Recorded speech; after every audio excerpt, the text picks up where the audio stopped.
Kid says hello, but Zolf's lost in thought.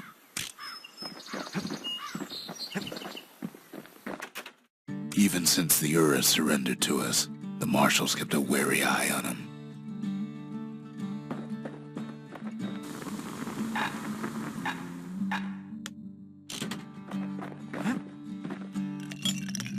Squirt cider will toughen you right up. Too bad about the musty aftertaste.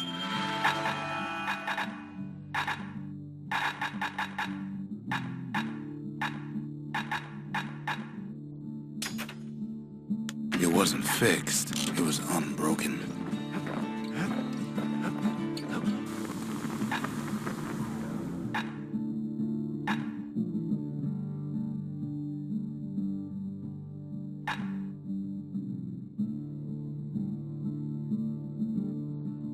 You want to tune a scrap musket, you start with the barrel.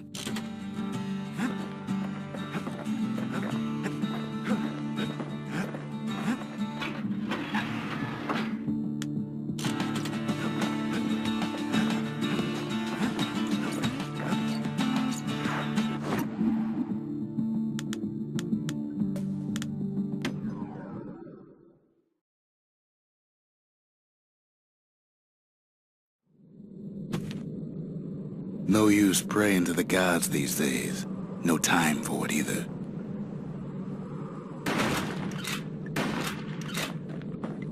Folks used to make pilgrimage here to pay their respects to Pith, the bull. Well, the gods are long gone now.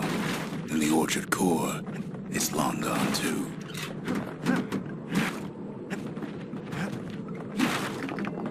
Pith stood for something once. Something real. In time, though, the bull stopped being a symbol and started being decoration. Pith makes a decent scarecrow, at least. Then Pith lights up like a rodeo.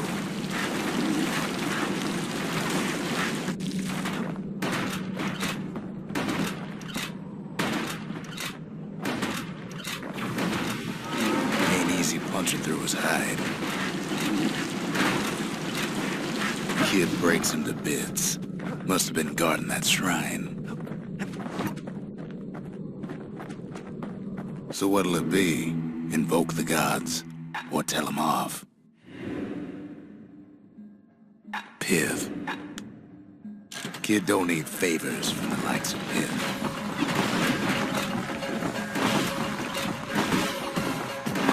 Well, if the gods are alive, they must be plenty sore. Popping windbags is hard enough. No need to get the gods involved.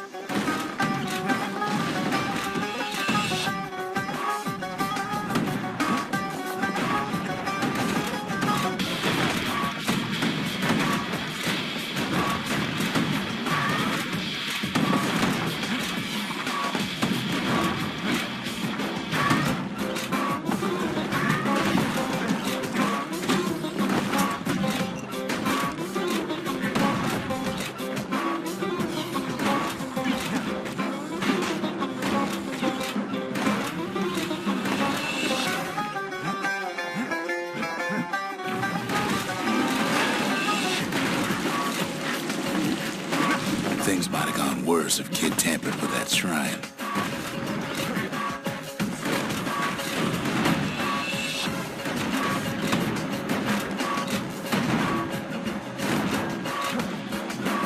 Kid ain't found a core, but at least he found Zolf's precious shrine.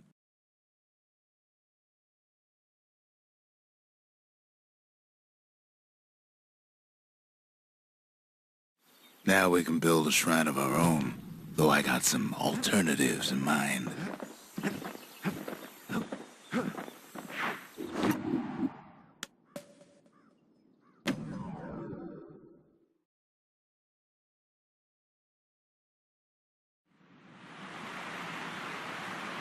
The Langston River flowed free and wild till the calamity drank it all up. Maybe all that water just grew wings and flew off.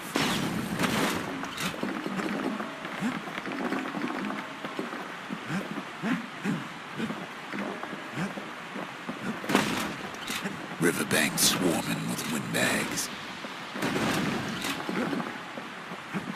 were so bent on finding the core, they hardly noticed the kid. Lucky for him, a certain famous ferry barge is still afloat. She sends some squirts crying home as she leaves port. Maybe Nellie knows the way to the core. Maybe she can slip right past all the clamor on the coast. Or maybe not. The security skiff pulls up portside. Nellie's just another windbag to those guns. Just then, the windbags notice who she's sailing with.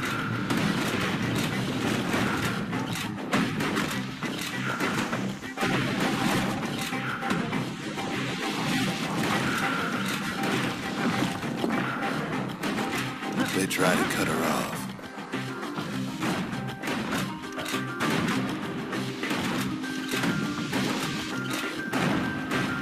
They try to slow her down.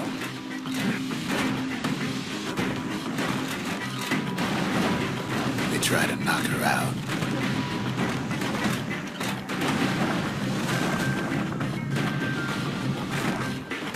Well, Weepin' Nellie tries harder. Try as she might, though, she hits a snag. Kid's gotta help her get untangled. Favors for favors.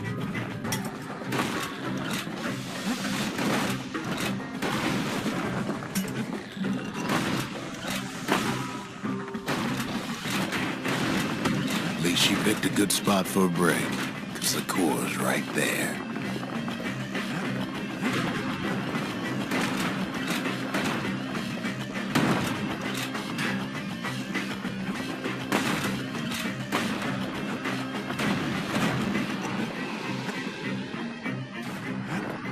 Then the kid hears an unusual sound, like 100 flapping wings. They had their own eyes on the core. But why?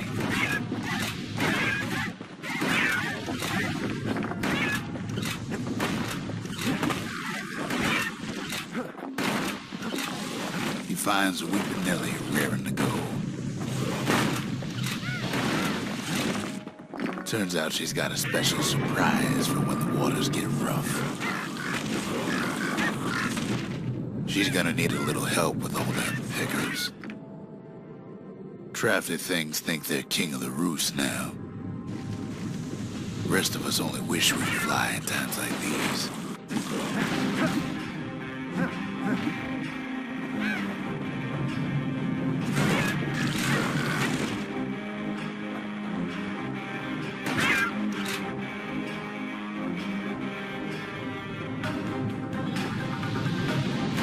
Security skiffs keep on coming, starboard side. Don't seem to care what they shoot, as long as they hit something.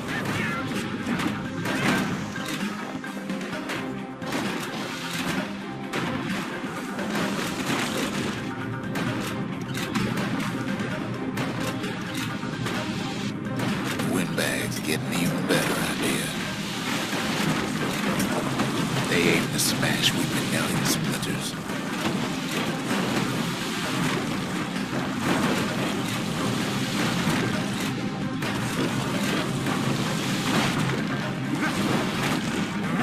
Well, it all proves too much for poor Nellie.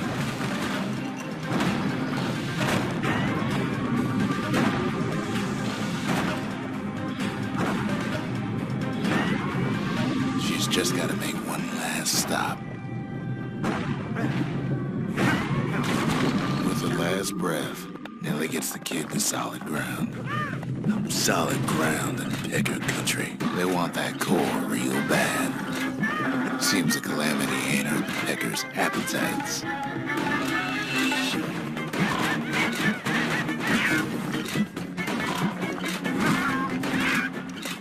Kid shoos him off, knowing they'll be back.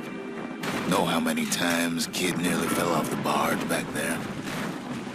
A good couple of times. Now, listen close. You should remember this next part.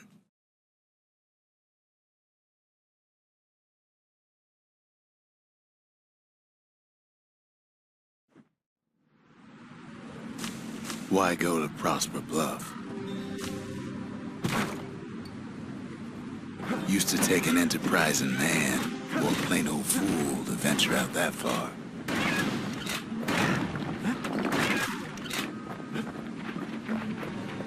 The city was the most beautiful place in the world. We all knew that. But on the other hand, some folks just yearn to see the things they're told they can't. And that's why you go to Prosper Bluff, ain't it?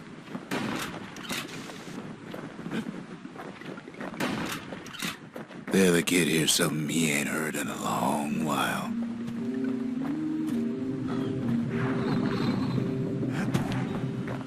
How's it go again?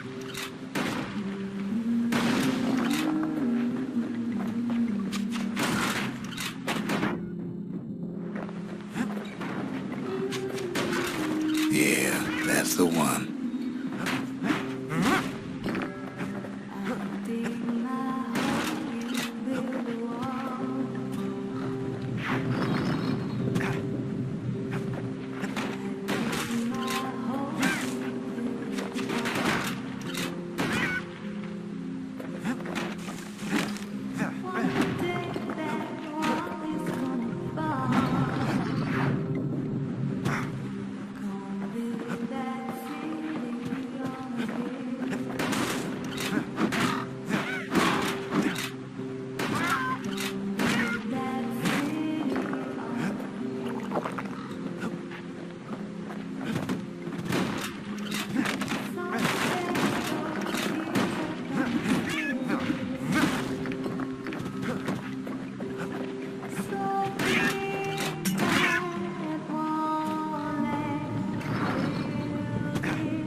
Well, no point explaining what happens next, right?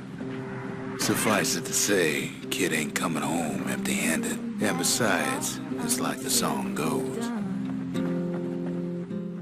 They'll be here before too long.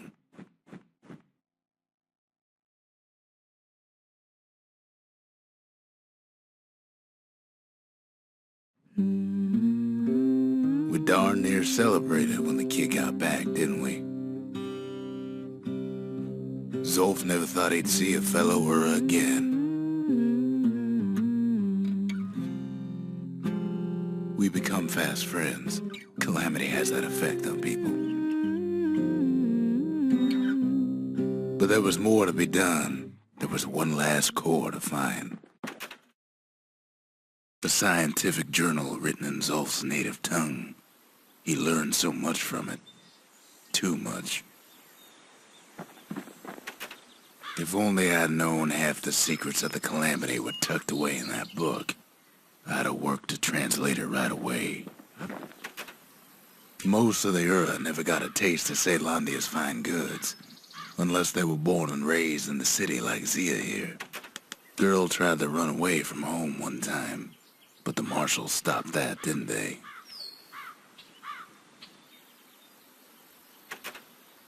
So many secrets in there, and she can't even read it. Her father's own journal.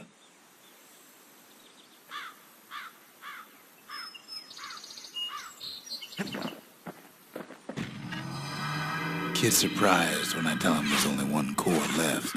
I shouldn't have believed it either.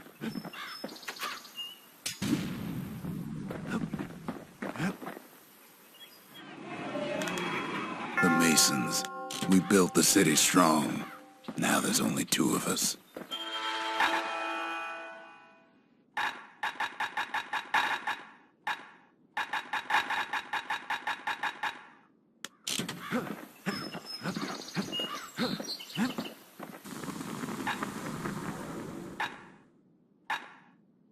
The marshals learned to pack those shells full of fire. We tracked the final core beyond the city to the wild.